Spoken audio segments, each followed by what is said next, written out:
2025년 5월 28일 수요일 새벽 기도입니다. 오늘 말씀은 시편 3편 되겠습니다. 시편 3편입니다. 말씀의 제목은 구원은 여호와께 있사오니, 구원은 여호와께 있사오니입니다. 여러분, 다윗에게는 많은 아내가 있었습니다. 자녀도 약 20명 가까이 됐거든요. 근데 그 중에 압살롬이라는 아들이 있었는데 자신의 여동생 다말이 이복 형제인 암논에게 강간을 당한 일이 있었습니다. 화가 난 오빠 압살롬은 형제인 암논을 죽이고 또 아버지 다윗의 왕권을 빼앗기 위해 사람들에게 다윗 왕 욕을 하며 자신의 세력을 모아서 반란을 일으켰습니다. 근데 이 모든 것들이 역시 다윗의 죄에서 비롯된 일임을 우리는 알 수 있습니다. 다윗이 예전에 부하를 죽게 만들고 그 아내 밧세바를 취한 일이 있었거든요. 그 결과 다윗과 밧세바 사이에서 태어난 갓난아기는 하나님이 일찍 죽도록 하셨고, 아들 압살롬은 아버지를 상대로, 다윗을 상대로 반역을 하게 되는 결과를 가져왔던 것이죠. 여러분, 결국 이걸 볼 때 하나님은 우리가 하나님 앞에 지은 죄를 때때로는 책임을 크게 묻기도 하십니다. 그러니까 그냥 우리가 죄를 마음껏 짓고 회개하면 되지 라는 마음으로 너무 죄를 가볍게 여겨서는 안 될 것입니다. 마음껏 죄 짓고 어차피 잘못했다고 하면은 없던 일이 되니까 그냥 이제 내가 하고 싶은 거 다 하고 하나님께 죄송하다고 해야겠다. 이 생각 자체가 벌써 잘못된 생각, 악인 거예요.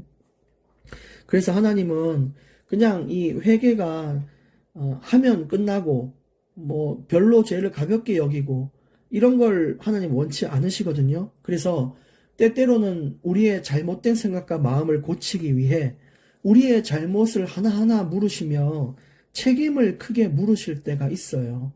그러니까 그냥 죄를 너무 가볍게 여기지 말고 되도록이면 죄를 짓지 않도록, 죄를 미워하고 죄를 멀리하도록 힘쓰는 것이 진짜 하나님 원하시는 거고, 우리는 마땅히 그렇게 살아야 될 하나님 자녀입니다. 그래서 결국 다윗은 평생을 회개를 했어요. 물론 성경에 노골적으로 평생 회개했다 이런 말은 없지만 학자들이나 연구하는 분들이 봤을 때 다윗이 평생 회개한 그런 뉘앙스의 말들과 그런 마음가짐을 우리는 확인할 수가 있는 것입니다. 그리고 주신 책임을 원망하지 않고 받아들였던 것도 다윗이에요. 지금 다윗의 상황이 여러분 얼마나 고되고 마음이 아픈지 감이 오십니까? 여러분의 자녀가 여러분을 배반하고 여러분을 죽이려고 음모를 짜고 있다는 소식을 들었을 때 어떤 마음이겠어요? 또 한 나라의 왕이었던 다윗이 이제 압살롬의 반역에 몸을 숨기기 위해 도망다니는 왕의 모습, 얼마나 지치고 얼마나 초라한 모습일까요? 그런 상황에서 다윗은 하나님께 어떤 고백을 했을까요? 오늘 이 상황 속에 한 다윗의 고백을 보고 우리 삶에도 이런 고백이 들어와야 될 것을 우리는 확인해야 됩니다. 정말 믿음 있는 자는 가장 힘들고 어려울 때 어떤 기도를 하며 어떤 중심을 드리는가, 그것을 오늘 함께 살펴보길 원합니다. 그리고 여러분, 우리가 이 다윗 같은 믿음의 인물도 이런 사고를 치는데 하물며 우리는 그 정도도 안 되는, 때로는 너무너무 연약하고 믿음 없고 이렇게 살아갈 때가 많은데 우리는 하물며 얼마나 더 망가지고 무너질 수 있을까요? 물론 망가지라는 것을 합리화하는 내용은 아니지만 이 말은 내가 하나님 앞에 잘 못한 것에 대하여 너무너무 자책하지 않기를 바라는 마음으로 드리는 겁니다. 누구나 모든 인간은 연약한데 문제는 연약해서 무너지는 것에 있지 않다는 거예요. 모든 인간은 무너진다는 것입니다. 다윗 역시 무너졌습니다. 엘리야 역시 무너졌습니다. 근데 하물며 우리는 어떻겠냐 이거예요.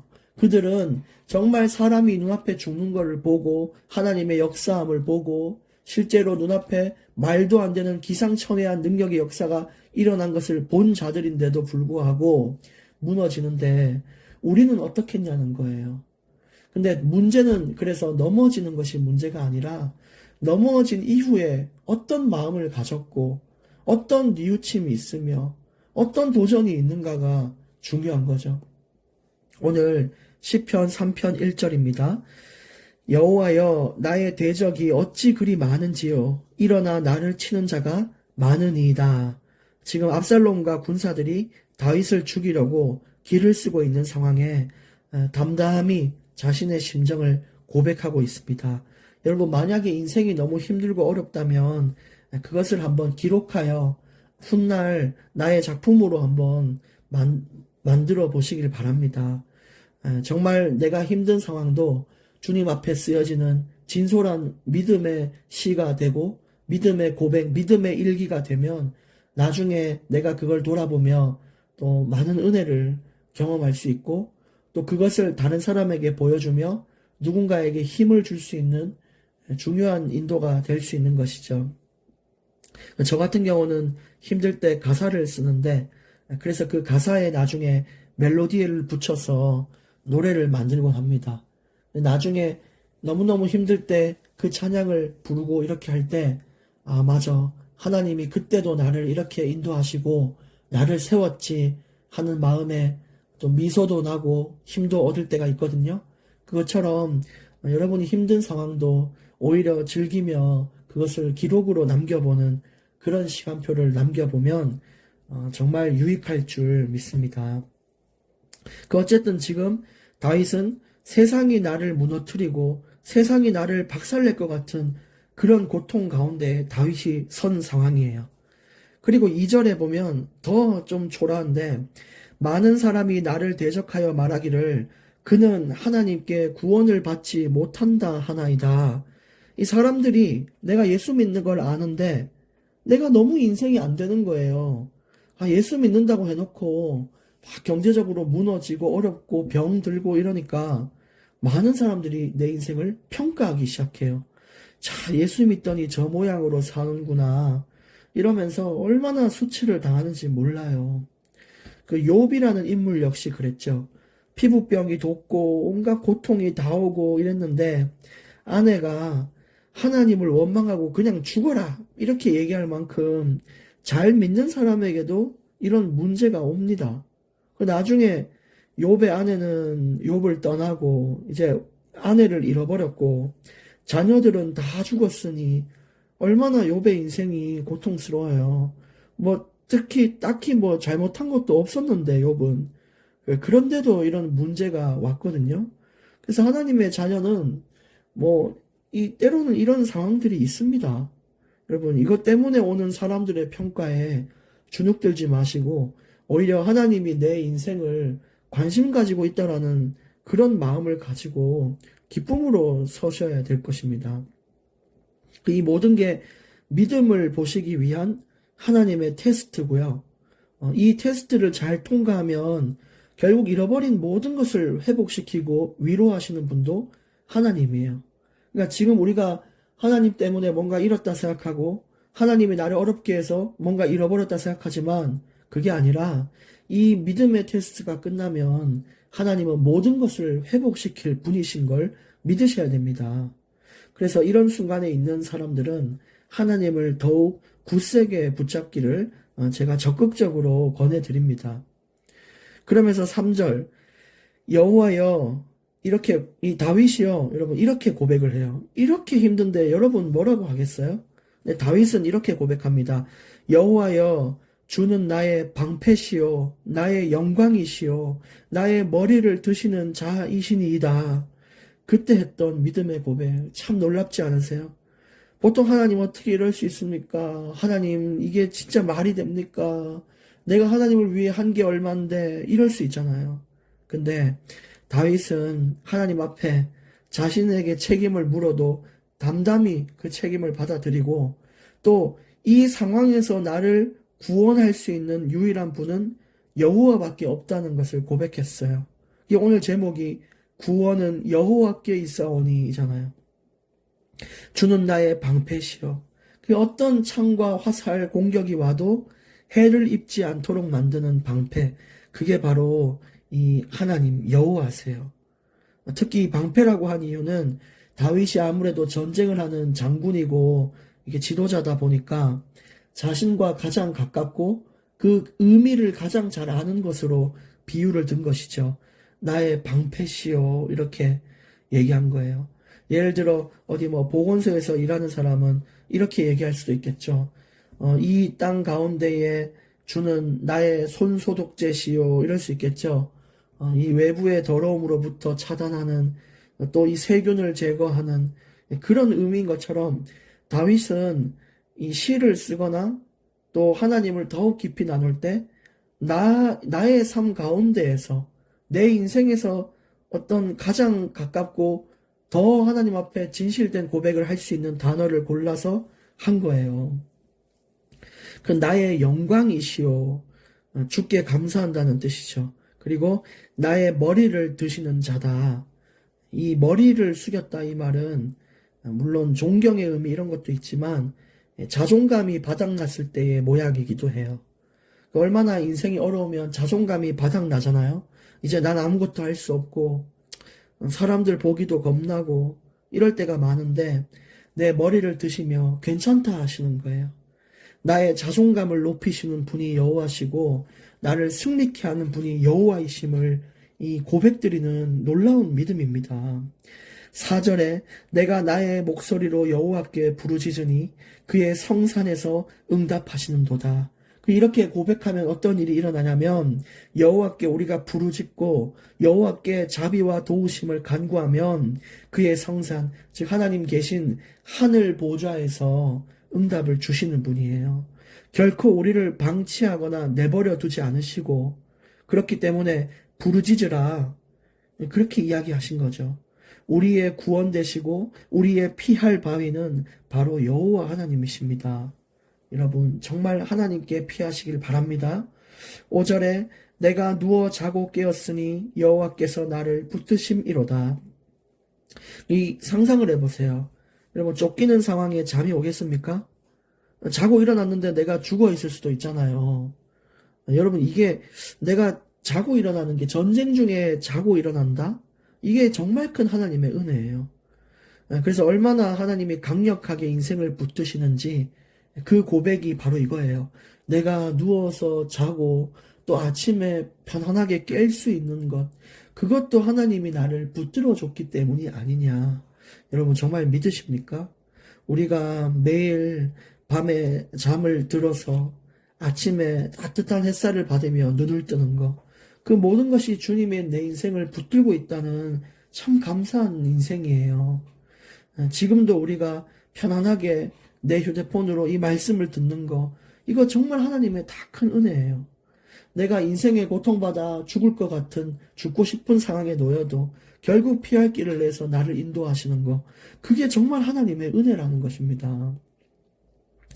3편 6절, 시편 6절 보겠습니다.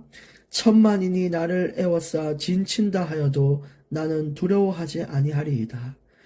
얼마나 이 표현이 사실적이에요. 여러분 이 사실적인 표현은 정말 나에게 큰 도움이 돼요. 내 마음을 숨기면서 할 필요도 없고 항상 너무너무 힘들 때의 특징, 우리가 힘들 때 때로는 이렇게 고백하는 사람이 있거든요. 전능하신 하나님, 하나님의 역사하심과 인도하심을 주옵소서. 물론 거룩해 보이고 복돼 보여요. 근데 여러분 좀 더 사실적으로 좀 더 진실한 고백을 너무 힘드실 때는 그렇게 해보십시오. 큰 도움이 될 거예요. 오늘 다윗 역시 하나님 내가 사람들이 날 힘들게 해도 난 두렵지 않겠습니다. 이렇게 얘기를 해도 되는데 천만인이 나를 애워싸도 그 얼마나 사실적인 표현이에요. 자기가 지금 쫓기고 있는 상황이 그랬을 겁니다. 50명이 왔든 100명이 나를 쫓았든 그건 모르겠지만 그 사람이 느끼는 고통의 감정은 천만인이 나를 덮치는 것과 같은 고통이었을 거예요. 근데 천만인이 덮치든 1억 명이 덮치든 500억 명이 나를 덮치든 나는 두렵지 않습니다. 왜냐? 하나님의 보호를 깰 수 있는 것들은 없기 때문입니다. 그리고 하나님이 보시기에는 10,000명이든 1억 명이든 그냥 한 사람만 또 못한 거예요. 그럼 비행기가 오면 어떡합니까? 탱크가 오면 미사일이 오면 어떡합니까? 괜찮다는 거예요. 하나님의 보호하심은 그 어떤 것도 우리의 염려 대상이 되지 않도록 하시는 완전하고 완벽한 보호임을 여러분 믿으시길 바랍니다. 7절 여호와여 일어나소서 나의 하나님이여 나를 구원하소서 주께서 나의 모든 원수의 뺨을 치시며 악인의 일을 꺾으셨나이다. 그러면서 간구한 하나님 도와주십시오. 하나님 나를 구원해 주십시오. 저를 구원할 수 있는 분은 하나님밖에 없습니다. 그리고 이제 꺾으셨나이다 이렇게 과거형으로 적혀 있죠. 지금까지도 나를 건지고 승리케 하신 그 하나님 또다시 일어나서서 나를 구원해 주십시오. 지난날에 나를 도우셨던 하나님의 역사 다시 있게 해 주옵소서. 여러분 과거에 역사하셨던 하나님이 오늘은 없습니까? 그렇지 않아요. 그럼 오늘 역사했던 하나님이 내일은 없기 때문에 내일 고민합니까? 그렇지 않아요.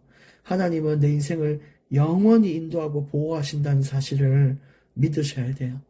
그리고 그분을 찾고 부르짖고 자비를 구하시는 사람은 반드시 이 보호가 따르게 되어 있습니다. 오늘 마지막 8절입니다. 구원은 여호와께 있사오니 주의 복을 주의 백성에게 내리소서. 이렇게 얘기를 했어요. 오늘 8절이 오늘 결론이 되겠습니다. 결국 오늘 말씀이 말하고 있는 건 뭐냐? 지금의 나를 건질 수 있는 분은 하나님밖에 없다. 내가 자살 충동 있을 수 있고 우울하고 분노 일어나고 가난하고 죄악 가운데 살 수 있거든요. 근데 그거 의사가 할 수 있는 한계가 있고 또 어떤 종교가 주는 한계가 있고 내가 하는 취미 생활이 주는 기쁨의 한계가 있어요. 그럼 지금의 나를 건질 수 있는 분은 누구냐? 완전하게 건질 수 있는 분 하나님밖에 없다라는 겁니다. 그래서 우리 인생의 유일한 해답 대신 하나님을 붙잡고 승리하는 날 되시길 바랍니다. 하나님 감사합니다.